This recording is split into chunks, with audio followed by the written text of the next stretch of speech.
आपल्यासोबत major general Anil Bam sir आहेत. Sir, इराणवर इस्रायलने हल्ले सुरू केले आहे आणि जागतिक महाशक्ती असलेला अमेरिका आपल्या एअरक्राफ्ट कॅरियरसह आखाती देशांच्या जवळ पोहोचलेला आहे. जागतिक युद्धाची भीती निर्माण होत आहे का? आपण जो पाहिला आजचा हल्ला केला इस्रायलने तेहरानवरती, डायरेक्ट अटॅक होता इराणवरती. आणि हा अटॅक त्यांनी जी हिंमत केली, इस्रायल हिंमत करतं नेहमी, आणि जी हिंमत केली आहे ते दर्शवतं की त्यांना पूर्णपणे US चा पाठिंबा आहे. आणि अमेरिका पण ओपनली म्हणतं आहे की आमचा पाठिंबा आहे, ह्यांनी पुढे जावं आणि कारवाई करावी. आपण पाहतो की हे जे कारवाई झाली आहे हे कम्प्लिटली एक नॉकिंग इन्सिडेंट आहे की ह्या कशाप्रकारे हे चिघळू शकतं आणि अल्टिमेटली एका विश्व महायुद्धामध्ये बदली करू शकतं. हे होऊ शकतं आणि याची शक्यता आहे.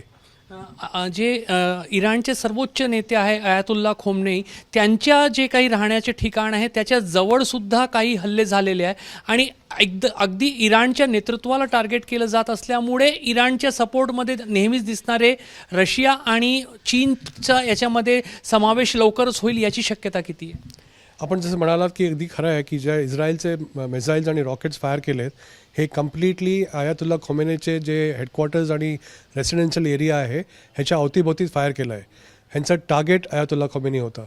अमेरिकेने स्पष्टपणे पूर्वी पण म्हटलं आहे की आम्ही जी प्रेझेंट रेजीम आहे त्याला आम्ही संपवत आणू आणि जो जुना इराणचा किंग होता शाह त्याला परत आणू. आणि इराणचा शाह पण म्हणतोय लोकांना की तुम्ही चळवळ करा, वरती या, मी येऊन परत काबीज करायला तयार आहे. त्याच्यामुळे जी प्रेझेंट रेजीम आहे ती कम्प्लिटली अँटी US आहे. त्याच्यामुळे US प्रयत्न करेल की कशाप्रकारे ह्याला बाहेर काढता येईल आणि त्या ठिकाणी असं राज्य स्थापित करू जे की फेवरेबल राहील अमेरिकेबरोबर. आपण हे पण पाहिलं होतं की इतके दिवस जसं तुम्ही म्हणाला की जंगी बेडा म्हणजे एअरक्राफ्ट कॅरियर मिडल ईस्टमध्ये त्यांनी मूव्ह केला आहे आणि डिप्लॉय केला आहे. दुसरा पण ऑलरेडी त्यांच्या वेशीवरती आहे, पोचणार आहे. आणि त्याच्याचबरोबर इराणबरोबर न्यूक्लिअर डीलमध्ये ते वाटाघाटी करत होते. त्यांचं डिस्कशन चालू होतं, डिप्लोमॅटिक लेवलवरती त्यांचं कॉन्टॅक्ट चालू आहेत. आणि असं वाटलं होतं की एका ठिकाणी इराण ऐकेल की कशाप्रकारे ते न्यूक्लिअर प्रोलिफरेशन होणार नाही. जे पूर्ण जगामध्ये जवळजवळ 9 देश आहेत ज्यांच्याकडे न्यूक्लिअर वेपन्स आहेत डिक्लेअर्ड, ह्यांच्यामध्ये त्यांचा समावेश न व्हावं म्हणून ही प्रयत्न चालू आहे.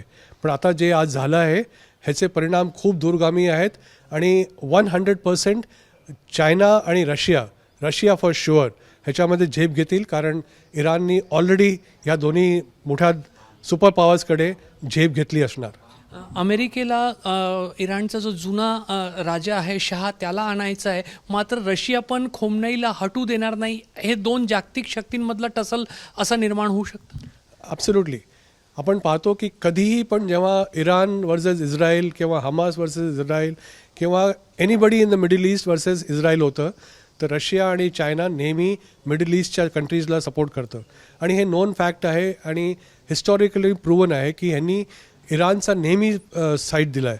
ते इराक असो की कुठलाही युद्ध असो किंवा इराक इस्रायल असो की म्हणजे कोणी पण असो, ह्यांनी नेहमी इराणचा सपोर्ट मागितला आहे किंवा सपोर्ट केला आहे. ह्या क्षणी पण हे जे तुम्ही म्हणालात जे डायनामिक्स आहे शाह वर्सेस आयातुल्ला खोमेनी, हे पण तेवढंच खरं आहे. आणि ह्याच्यामुळेच हे सगळं होतं आहे. आणि अमेरिकेचा ध्येयनिष्ठा आहे की आणि त्यांचा एम आहे की कशाप्रकारे आयातुल्ला खोमेनी आणि त्याच्या रेजिमला ह्याच्यातनं बाहेर काढलं जाईल. सर, मिडल ईस्टमध्ये, मध्य पूर्व आशियामध्ये जेव्हा केव्हा युद्धजन्य परिस्थिती निर्माण होते त्याचा डायरेक्ट इम्पॅक्ट जगातील पेट्रोलियम सप्लायवर होतो.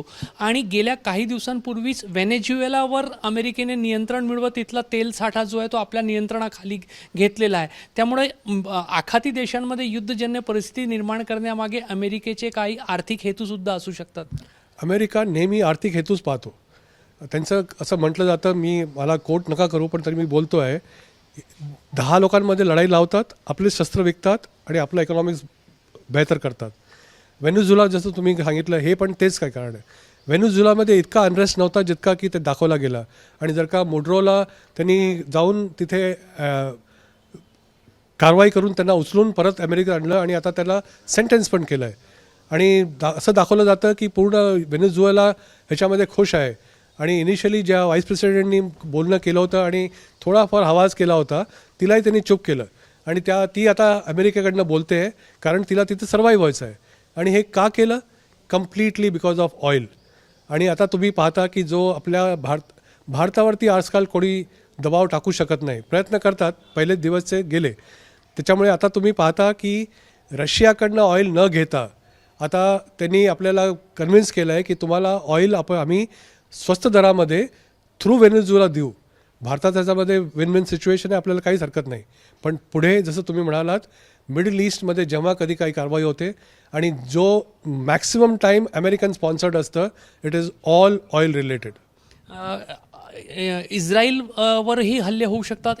इराणसुद्धा आता प्रतिहल्ला करू शकते आणि इस्रायलवर हल्ले झाले तर ही परिस्थिती आणखी चिघळू शकते. 100%. जर का आता इस्रायलनी इनिशिएटिव्ह घेतला आहे, आपण पाहिलं स्टेटमेंट जे इराणमधून बाहेर पडलं आहे की तुम्ही सुरुवात केली आहे, आम्ही संपवू. तर हे जर का असं असेल, आणि इट इज क्वाईट नॅचरल की इराणला काही गत्यंतर नाही आहे बट टू रिटॅलिएट. कारण इराणचं जे लिडरशिप आहे ते आपल्या नागरिकांना काय उत्तर देतील की लोकांनी इस्रायलसारख्या छोट्या देशाने आपल्यावरती हमला केला आणि आपण काहीच नाही केलं, तर प्रत्युत्तर होणार आणि मास स्केलमध्ये होईल. एखाद्या वेळा आज नाही होणार, दोन दिवसांनी होईल, पण होणार. पण त्याच्याचमुळे कंप्लीट मिडल ईस्टमध्ये आपण पाहतो की जितके इफेक्टेड नेशन्स आहेत ह्यांनी आपलं एअरस्पेस बंद केलं आहे, आपलं इंटरनेट सस्पेंड केलं आहे. त्याच्यामुळे ना कोणी बाहेर कोणी न्यूज जाईल, ना एअरस्पेसमध्ये व्हायोलेशन होईल. म्हणजे इस्रायलनी तर इवन सिव्हिल एअरक्राफ्टला बंदी घातली आहे, ना ते स्वतःचे ना कुठले बाहेरचे. आपलं हे झाल्याबरोबर जे फ्लाईट होती एक दिल्ली इराणची, ती पण कॅन्सल होऊन परत दिल्लीला आली. हे दाखवतं की हे मॅटर सिरियस आहे. कारण असं झाल्यानंतर कळतं की काहीतरी होणार आणि 100% होणार, आणि जर लवकर कंट्रोल नाही केलं तर हे खूप दूर जाऊ शकतं. पाकिस्तान आणि अफगाणिस्तानमध्येही एक युद्धजन्य परिस्थिती निर्माण झाली आहे. कुठंतरी अमेरिकेला इराणमध्ये जे काही साध्य करायचं आहे त्यासाठीच तो पाकिस्तानला गेल्या काही दिवसांपासून ॲक्टिवेट करत होता का, आणि अफगाणिस्तान पाकिस्तान सीमेवर त्याचेच परिणाम येत आहेत का?